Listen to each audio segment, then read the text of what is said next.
So you go to Southern Africa as a teacher. Yeah.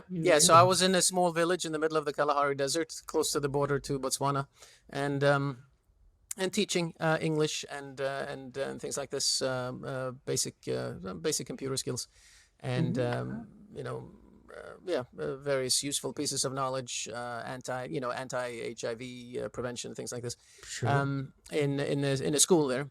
But it was a difficult situation because and this is much of what the memoir is about, actually. Is not going to give away too much, but it's basically about the fact that there was a lot of violence in the village from the other teachers. So I was the only Westerner there, and there was not just corporal punishment in the schools, which is, one would expect. Obviously, we had corporal punishment in schools here in the West too until not so long ago. But it wasn't just that; it was extreme corporal punishment. Students were being beaten bloody just for getting a question wrong on a test. And there was a lot of sexual assault and rape by the teachers of the female students and so on. And so since I was the only, as a Westerner, I was the one teacher who was not engaging in these practices.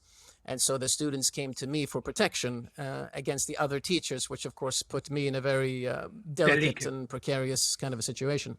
And so the book is about that, really. But the problem why that's going to be very difficult, I think, to get published, maybe even more difficult than to get Western Self-Contempt published, is that we live now in a society, certainly here in the United States, that thinks everything is about racism.